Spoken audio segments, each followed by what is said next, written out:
Exodus 20:13, You shall not kill. Speaking life in organizational contexts. The Decalogue, known more commonly as the Ten Commandments, offer us at least two paradoxes in contemporary readings. Based on translation preferences, the prohibition against destruction of life may be found in either the fifth or the sixth listed commandment. Additionally, the language of that prohibition has been debated throughout the theological literature regarding whether Exodus 20:13 enjoins against willful murder only or all killing. Despite significant theoretical debate over the correct translation of Exodus 20:13, in organizational contexts, it is appropriate to use "you shall not kill" as a guidepost, reminding leaders and followers to be mindful of the professional and personal impact they can have on one another, albeit metaphorical. Specifically, in all spheres of leadership and in every leader-follower interaction, we must harness the power that we each hold, the power to do the opposite of killing and speak life by encouraging commitment and trust while enacting and promoting organizational justice. The Ten Commandments represent the original 10 words, or laws, mandated by God in His relationship with the Israelites, newly freed from Egyptian slavery.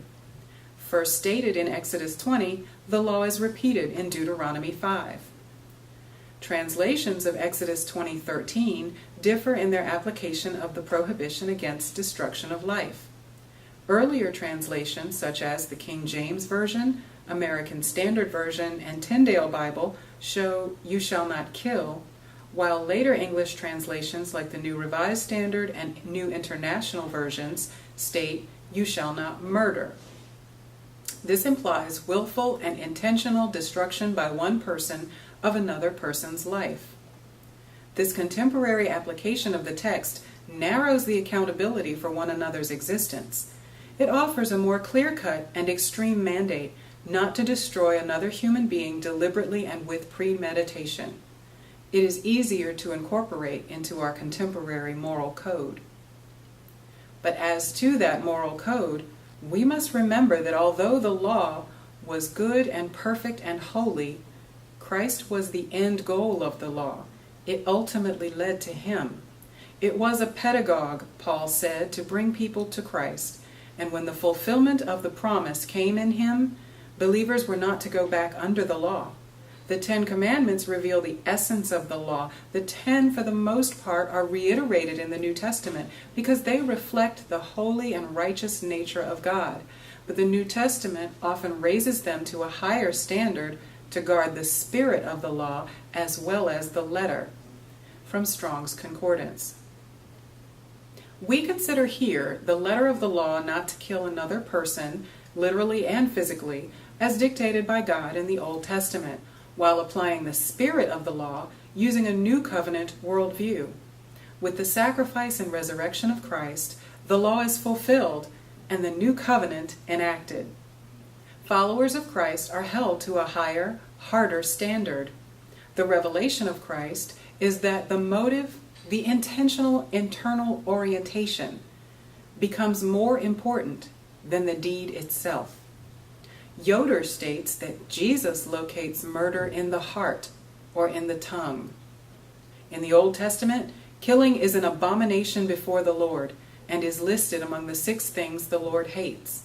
If we submit ourselves to Paul's teaching in Romans that love is all that the law demands, then we must figure out what it means to not kill, or conversely, to give life, to speak life into organizational contexts. Hicks has suggested that there are 3 spheres of leadership: political, business management, and religious. To effectively communicate and influence others in these organizational contexts, we must acknowledge that words can bring death or life. Specifically, in business, political, and religious interactions, we must harness the power that we hold to speak life by encouraging commitment and trust while enacting and promoting organizational justice. First, we look at the leaders. In the United States, there is an affinity for the heroic leader, even the superhero. Alone or in teams, male or female, technologically advanced or supernaturally enhanced, these characters represent an ideal of what Americans imagine leadership to be. Often romanticized as the lone individualist calling up superpowers to overcome evil, Kessler states that these characters unfortunately represent some external force or ability beyond that of the average person. Being fallible creatures, though, even superheroes don't always meet their goals or represent their higher, nobler selves.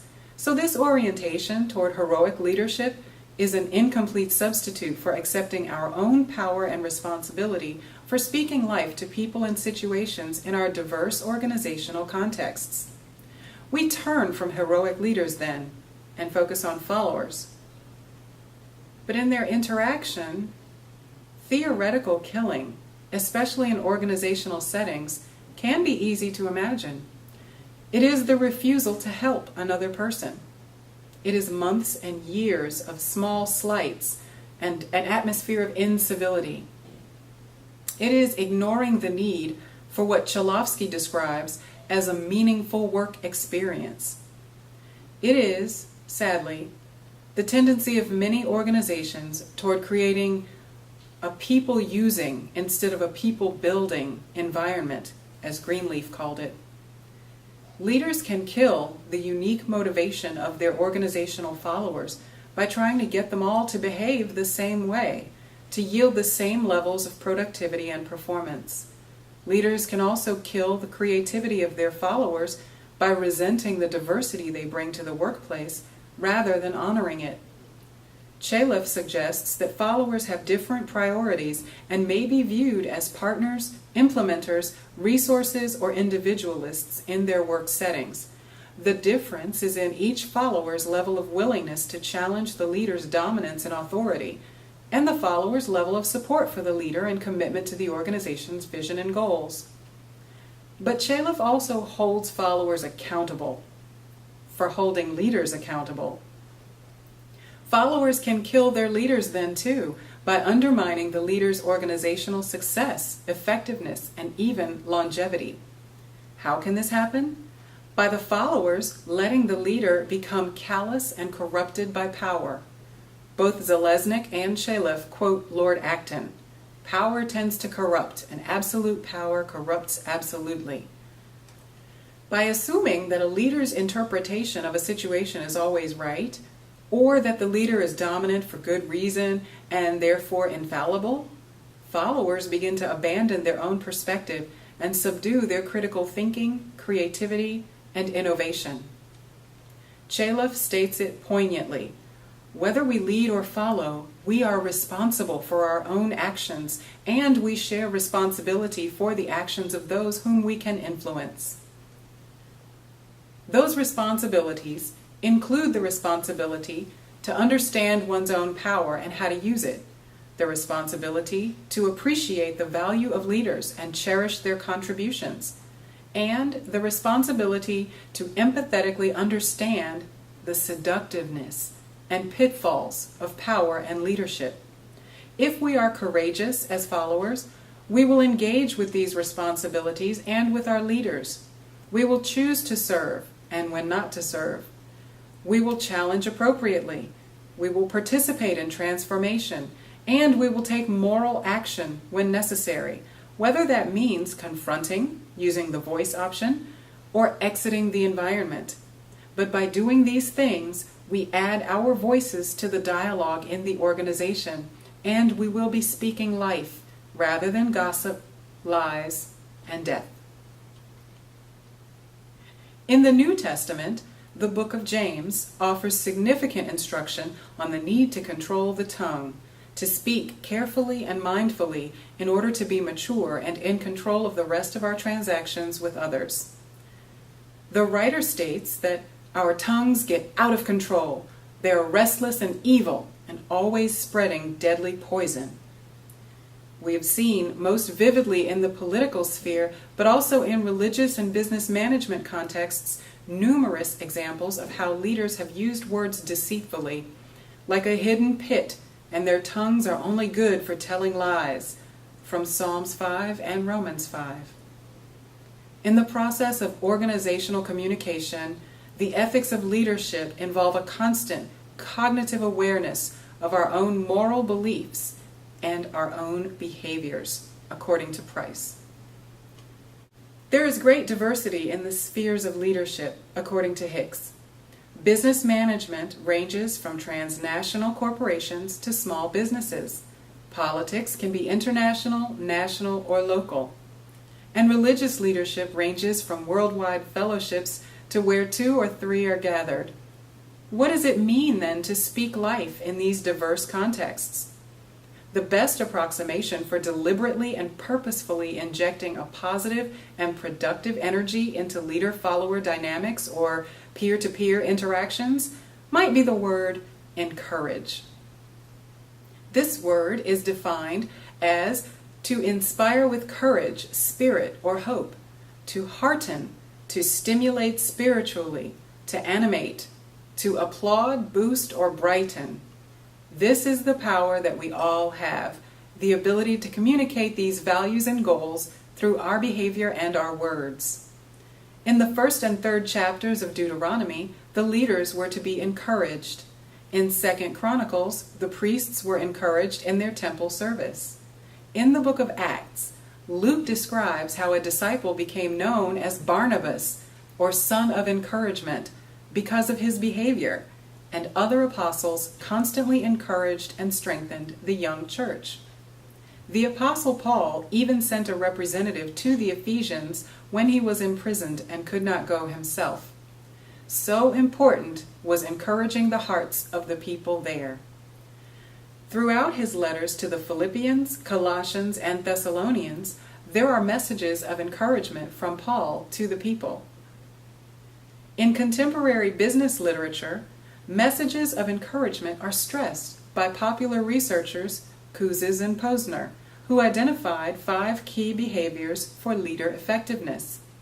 Those 5 behaviors are: challenge the process, model the way, inspire a shared vision, enable others to act, and encourage the heart. The most important, according to their research, was the latter, encourage the heart. Specific ways to encourage the heart, according to Kouzes and Posner, include the following: set clear standards, goals, and values. Expect the best. The Pygmalion effect is true and not to be underestimated. If we expect others to succeed, they probably will. Pay attention to what colleagues, followers, or superiors are working on and see successes, see progress. Personalize recognition according to the person's needs and desires, and think about it carefully to make it meaningful to the recipient. Tell stories of learning and success. Celebrate together and set the example by walking the talk. Live your values out loud. Many of these are directed toward leaders, so how can a follower help to shape the environment, to speak life into the organizational context? As an interactive role based on cooperation and mutual influence, followership is not synonymous with obedience. An effective follower then can speak life, encouraging others as they demonstrate job knowledge and competence at work tasks, build collaborative and supportive relationships with coworkers and the leader, defend and support the leader in front of others, exert influence on the leader in a confident, unemotional way to help the leader avoid costly mistakes, demonstrate proper comportment for the organization through speech, dress, and etiquette, show concern for performance as well as for a supportive, friendly atmosphere, and show willingness to participate in necessary organizational changes. And what is the result of this behavior on the part of leaders and followers? This effort to speak life on both sides? Justice and fairness are themes related to leadership studies and the influence a leader has on his employees because of the connections between perceptions of procedural and interactional justice and employees' concerns about leaders' respect for them. Employee assessments of leaders' fairness have an empirically proven relationship with employees' trust, a demonstrated predictor of positive working relationships and positive business outcomes. People care about how their authorities and coworkers treat them. When organizations deliberately focus on making their employees feel safe, encouraging their loyalty, and treating them with dignity and respect at all times, employees indicate higher degrees of interactional justice and organizational loyalty, commitment, and engagement.